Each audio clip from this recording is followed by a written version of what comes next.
cinquième dispensation, pendant qu'on a développé déjà de première, deuxième, troisième et quatrième dispensation. Nous voulons développer maintenant cinquième, qui est la loi mosaïque, la loi au Sinaï, c'est-à-dire Exode 19, verset 3, jusqu'à Actes des Apôtres, chapitre 1, verset 26.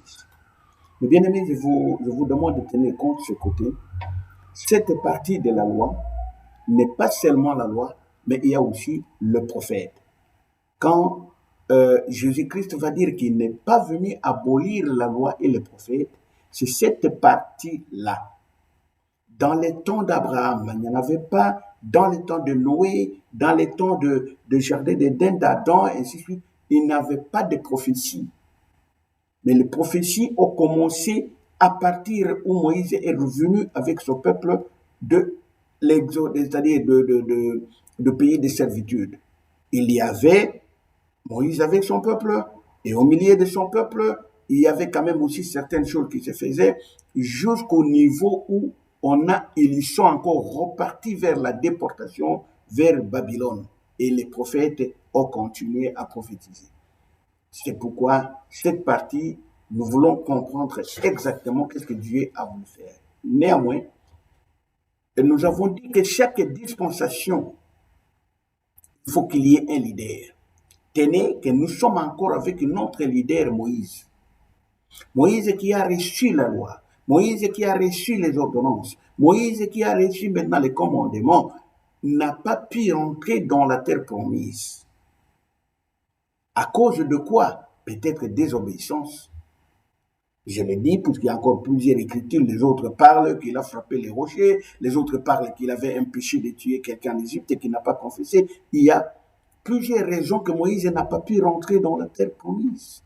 C'est pourquoi nous voulons développer cette partie qui est la partie de la loi, la partie des ordonnances et la partie de commandement.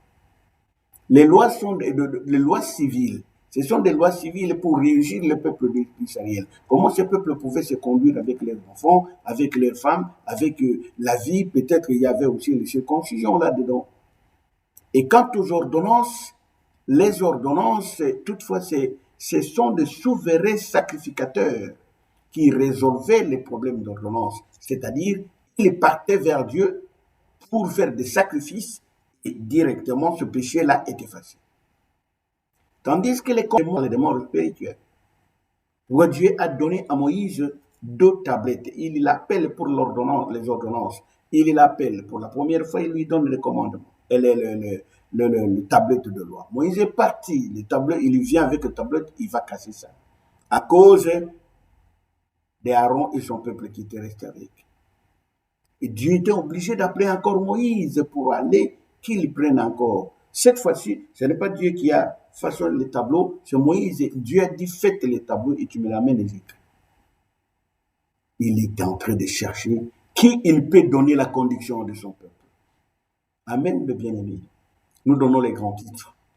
Et nous passons à la sixième dispensation, puisque vous voyez les grands titres que nous allons revenir avec les enseignements dans la cinquième dispensation. Que le Seigneur nous accompagne, l'Esprit de Dieu puisse nous accompagner. Sixième dispensation. Et cette avant-dernière, c'est dispensation de la grâce.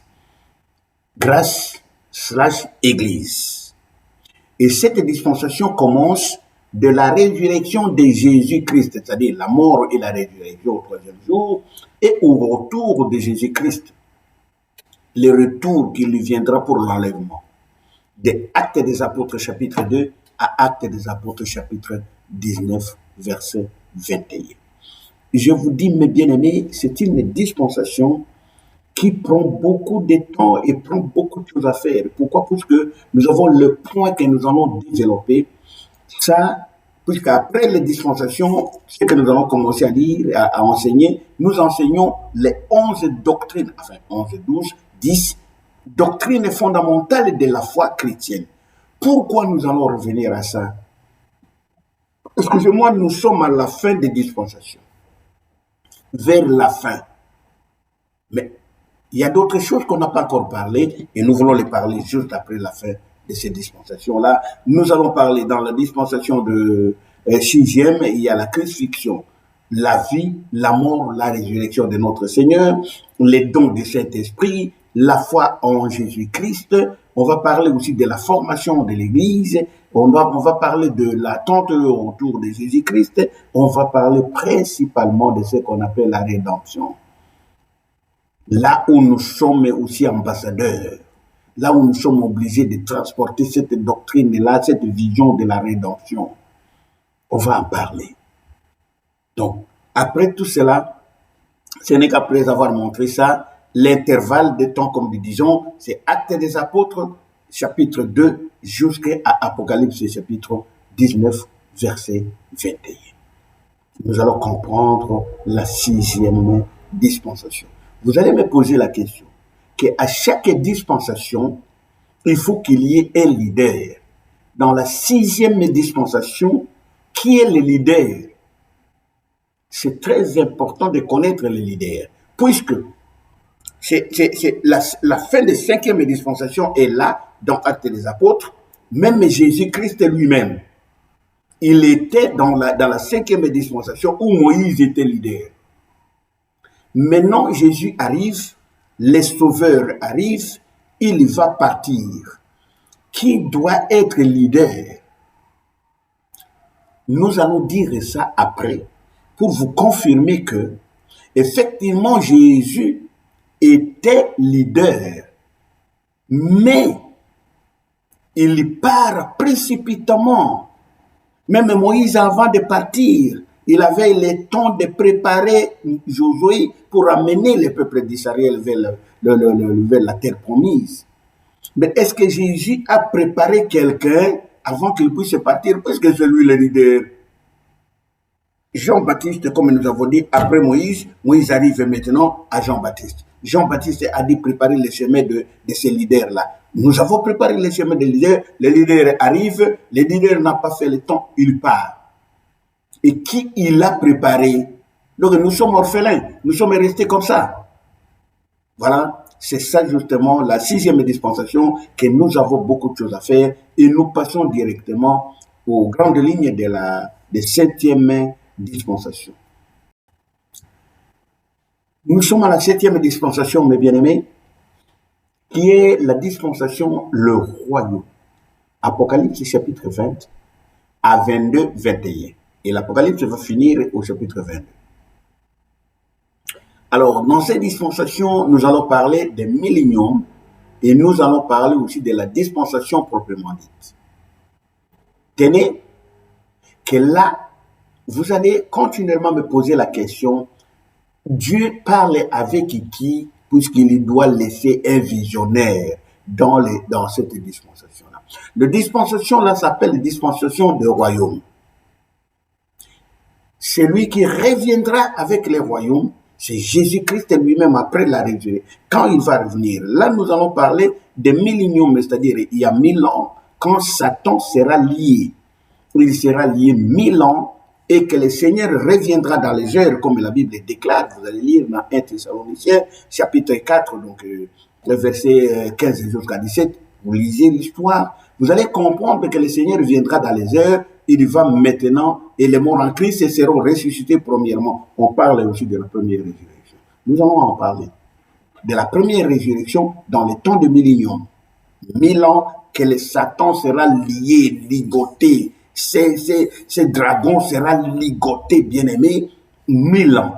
Et les morts en Christ seront ressuscités d'abord. Ils vont se rencontrer avec le Seigneur dans les airs et ils vont savourer la vie, danser, jouer dans le royaume du Père,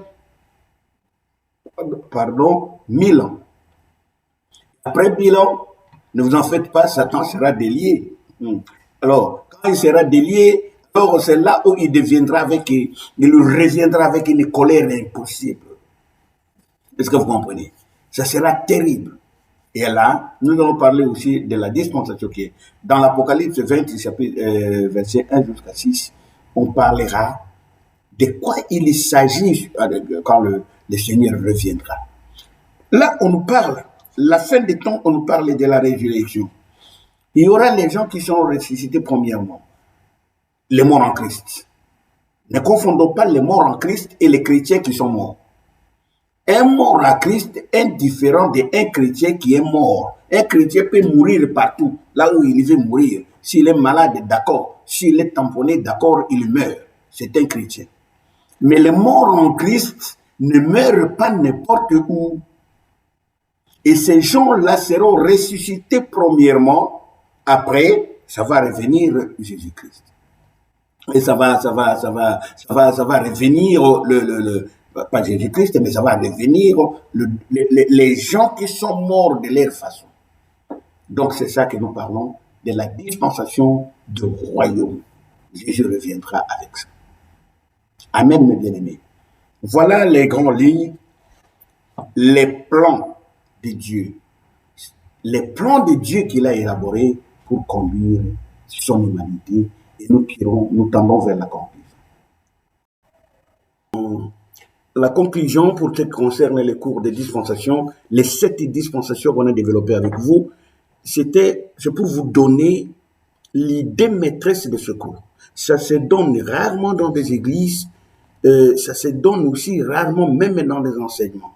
Mais ce qui nous est, l'Esprit de Dieu nous a poussé, c'est pour que nous puissions situer les enfants de Dieu. Quand nous voulons parler par exemple, de la loi, quand nous voulons parler de péché, quand nous voulons parler de la loi des morts, quand nous voulons parler de la loi d'esprit, il faut situer aux enfants de Dieu, voilà, nous sommes dans cette période.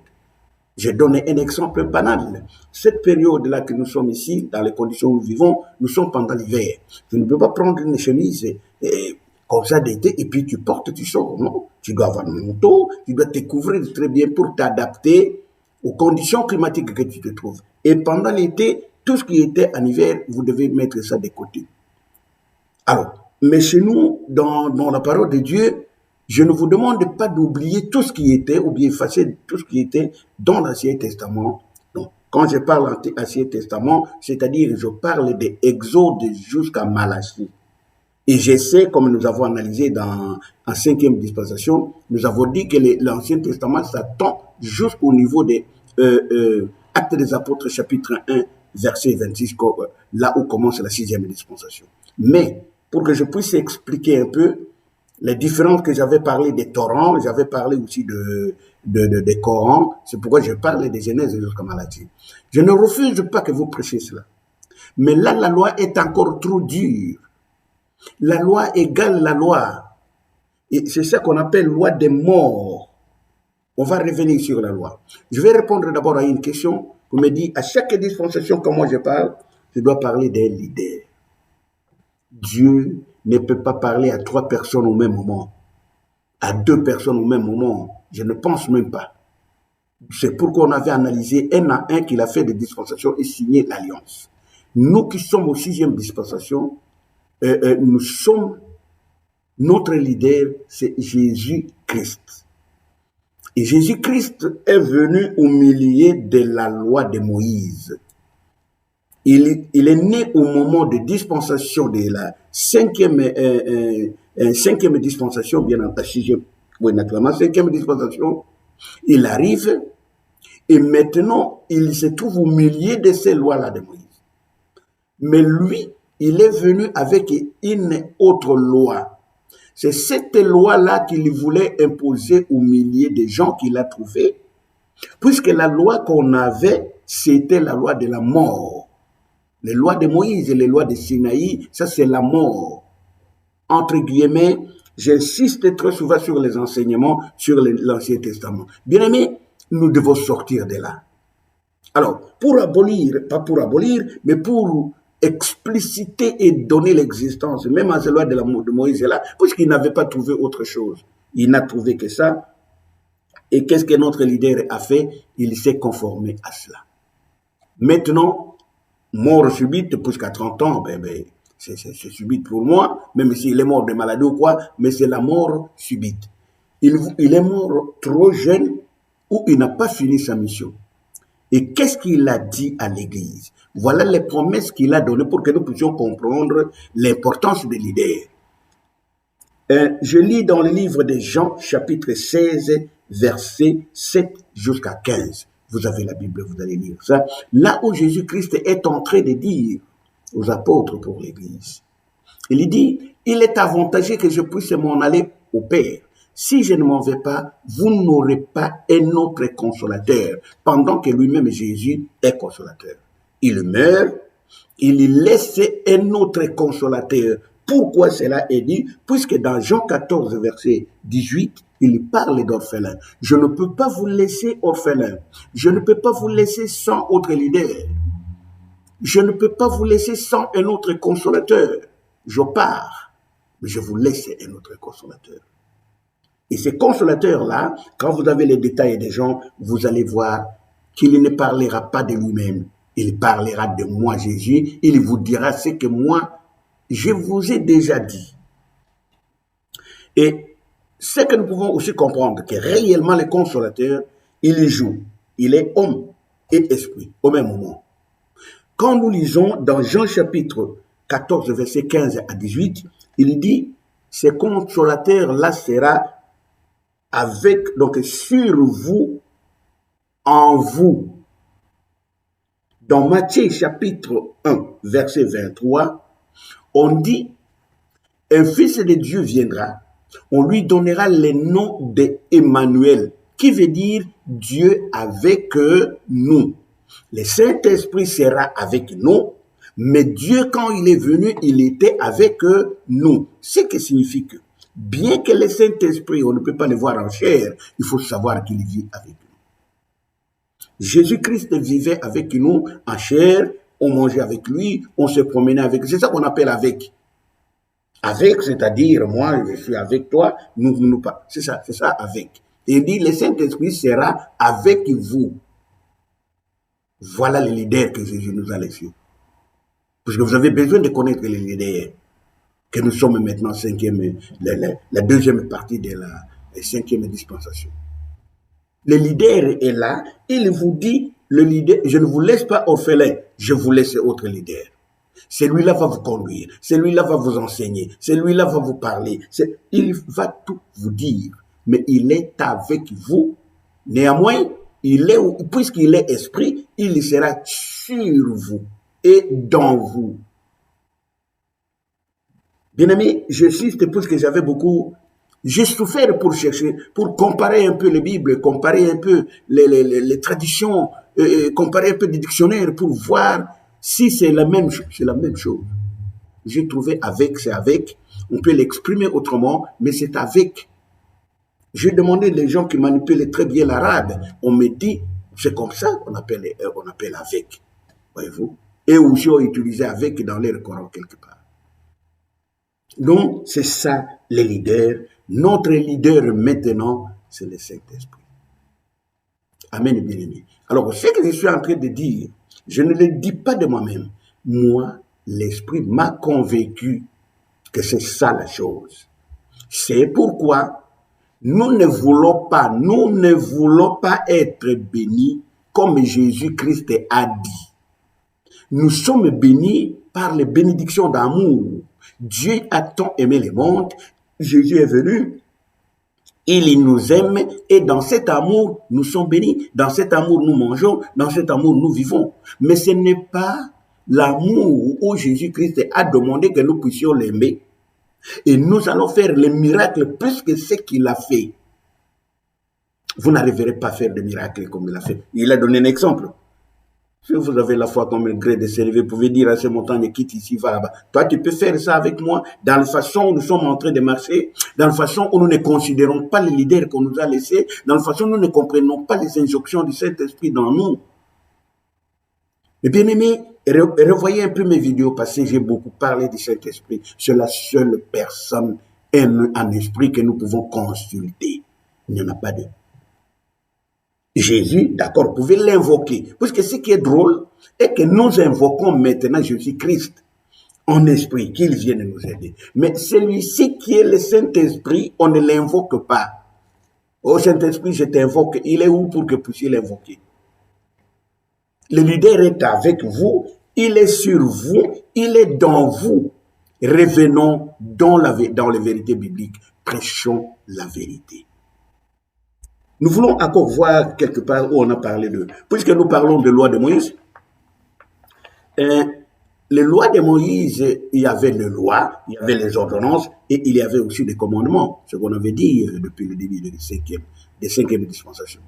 Il y avait les ordonnances et il y avait aussi les commandements. Bon, tout ça, là, ce sont des lois. Mais ce que vous devez tenir compte, que nous avons dit que dans les ordonnances, il fallait qu'on fasse des sacrifices, on amène les cabris, on va brûler, et puis surtout les souverains sacrificateurs pouvaient effacer ça. Non seulement pas effacer, mais le péché vous ont pardonné. Tandis qu'il y a ce qu'on appelle les commandements. Les commandements, c'est-à-dire, sont des injonctions. Faites ça et vous faites. Si vous ne faites pas, vous avez 0 et ça passe. Mais nous, si nous revenons encore, nous donnons un exemple. Dans l'ancien temps où nous parlons, on nous donne les 10 commandements. Les 10 commandements ne sont pas seulement j'ai dit, dans la 5e dispensation. Au début, j'ai parlé que les 10 commandements sont dans le Nouveau Testament aussi. Vous pouvez vous enseigner ça la fois prochaine, avec les vidéos que nous sommes en train de faire, pour vous montrer les 10 commandements. Donc, quand c'était dans la loi, ce n'est pas les 10 commandements dans la grâce, mais les 10 commandements dans la loi. Œil pour œil. Et dans Deutéronome 28, la loi va dire, si tu obéis à la loi de l'Éternel, ton Dieu, et si tu examines ses commandements, combien de fois je dois lire ce verset bien-aimé? Combien de fois je dois les lire? Les gens courent, ou moi je serai la tête et non la queue. Mais vous avez oublié de lire le verset 1 qui vous dit, si tu examines les lois. Alors que, dans les calculs de Dieu, comme nous avons dit, 10 moins 1 égale 0. Si vous n'examinez pas les commandements, au lieu d'être la tête et non la queue, maintenant tu es la queue et non pas la tête.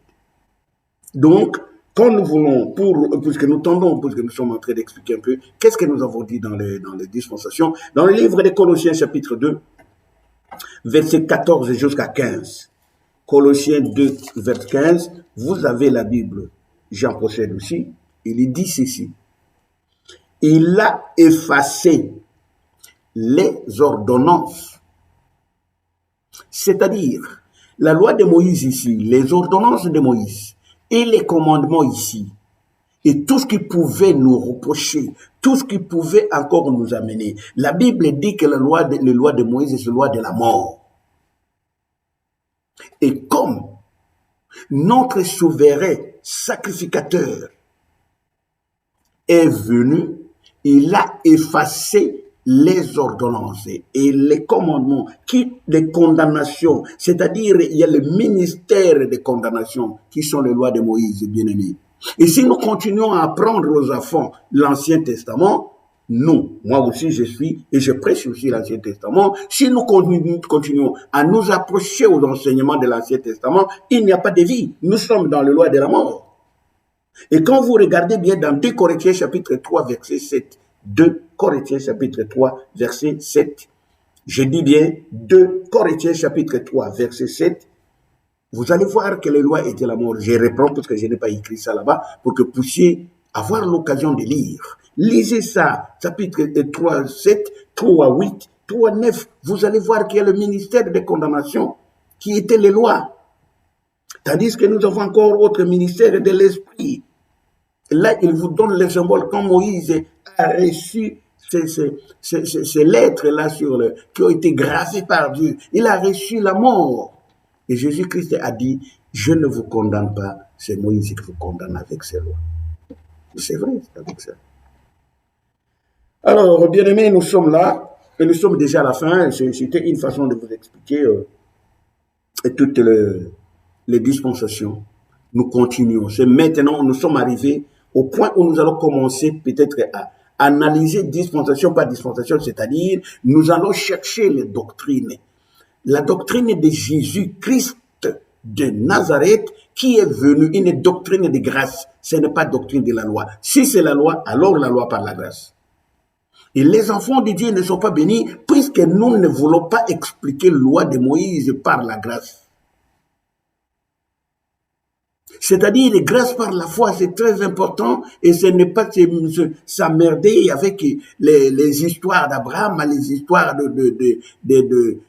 je ne sais pas, des Josué, ou les histoires des quoi, des Élie et tout consort. D'accord? Ce sont les bonnes histoires qui méritent à être enseignées. La Bible déclare noir et blanc qu'avec des lettres, il est bon. C'est très bon, les Écritures sont inspirées, il est bon à les enseigner, mais pas les prêcher, puisque la prédication va toujours nous amener vers la foi en Jésus. Que la gloire te soit donnée, notre Seigneur. Le Saint-Esprit nous a permis de dire ce que tu as mis dans mon cœur, et je me limite là pour cette dispensation, et nous prions le Seigneur. Notre Père, nous te disons merci, c'est toi le véritable Jésus-Christ. La parole déclare que c'est toi notre véritable. Et c'est toi qui était, quand tu étais à chair, notre leader, et jusqu'aujourd'hui, tu es toujours notre leader en esprit. Avec ton esprit qui accompagne tes écritures et ta parole. Merci de nous laisser être notre leader. Merci de nous laisser être notre consolateur. Merci de nous laisser être notre enseignant. Merci de nous laisser être notre personne qui nous convainc. Gloire te soit rendue, notre Dieu. Et nous ne pouvons pas rester orphelins. Nous savons que nous avons un consolateur qui est avec nous nuit et jour. La gloire est à notre Seigneur. Je bénis tout et chacun qui a la grâce et qui met son temps pour nous écouter un peu de tout ce que nous parlons. Je dis encore merci au Seigneur, encore que ton peuple, tôt ou tard, ils comprendront la vérité. La vérité finira par triompher. Ramener le peuple vers le chemin de la vérité qui est Jésus, puisque c'est ça qui constitue la bénédiction des enfants de Dieu. La gloire remonte à notre Seigneur. Et nous avons ainsi prié. Et nous disons, merci Seigneur Jésus-Christ. Amen. Tout pour ta gloire.